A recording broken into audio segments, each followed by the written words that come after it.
एक जवान लड़का जो अपनी हार के बोझ से दबा हुआ था, तेज बारिश के बीच एक जंगल में भटक रहा था। उसकी आंखों में निराशा थी, कपड़े पूरे भीग चुके थे और दिमाग अनुत्तरित सवालों से भर गया था। चलते चलते उसने एक शांत संत को देखा जो एक पेड़ के नीचे बारिश से बिना प्रभावित हुए ध्यान लगा रहे थे। लड़के ने पहले हिचकिचाहट की, पर फिर वह संत के पास गया और उनके पास बैठ गया।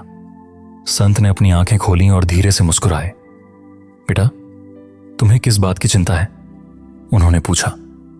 लड़के ने जवाब दिया, मैंने सफलता पाने के लिए सब कुछ करके देख लिया, पर हमेशा हार ही हाथ लगी। अब मुझे समझ नहीं आ रहा कि क्या करूं। संत ने ध्यान से सुना और फिर बोले, जिंदगी बारिश की तरह है। यह भले ही कभी कभी कठोर लगे, लेकिन यह मिट्टी को पोषण देती है और उसे विकास के लिए तैयार करती है। क्या तुम इसे और बेहतर समझना चाहोगे? लड़के ने सिर हिलाकर हामी भरी। संत उसे पास की नदी के किनारे ले गए, जहां पानी चट्टानों के बीच से लगातार बह रहा था। उन्होंने नदी की ओर इशारा करते हुए कहा, इस पानी को देखो, यह रुकता नहीं है। चाहे कितनी भी बाधाएं आएं, यह अपना रास्ता ढूंढता है, चट्टानों को आकार देता है, रास्ते बनाता है और अपनी मंजिल तक पहुंचता है। तुम्हारी जिंदगी भी इस नदी की तरह है। बाधाएं तुम्हें रोकने के लिए नहीं, बल्कि तुम्हें आकार देने के लिए होती हैं। लड़के को थोड़ी समझ आई, लेकिन वह अब भी असमंजस में था।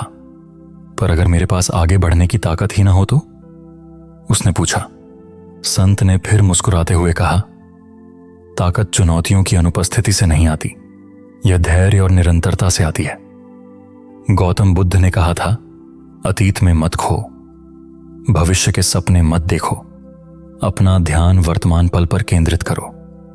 जब तुम वर्तमान पर ध्यान दोगे तो तुम्हें अपनी ताकत भीतर से मिलेगी।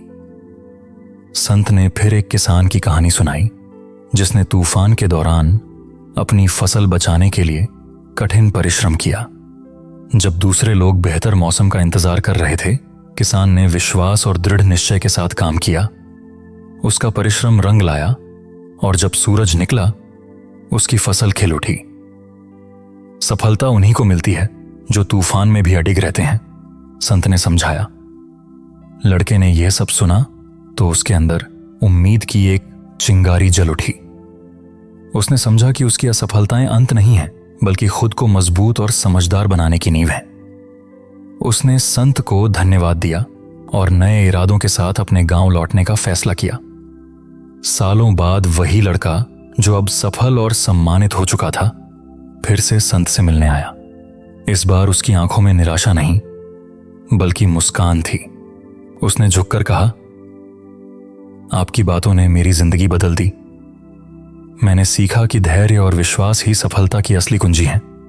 संत ने बस इतना ही कहा, यह सब तुम्हारे अंदर पहले से ही था, मैंने तो बस तुम्हें यह दिखाने में मदद की। हमारी इस वीडियो का सफर यहीं खत्म होता है। आशा करते हैं आपने इस कहानी से जरूर कुछ सीखा होगा, लेकिन जाने से पहले हमारा आपसे एक सवाल है, इस कहानी में किस चीज ने आपको सबसे अधिक प्रभावित किया है? कमेंट में लिखकर अवश्य बताएं, ताकि हम सब एक दूसरे के विचारों को जान सकें। और हमारे YouTube चैनल इनर साइलेंस को लाइक और सब्सक्राइब करें, और साथ ही Facebook पर फॉलो जरूर करें, क्योंकि हम इसी तरह की वीडियोस आपके लिए रेगुलर लाते रहेंगे। अगली वीडियो में फिर मिलेंगे, तब तक के लिए यूं ही खुश और मुस्कुराते रहिए।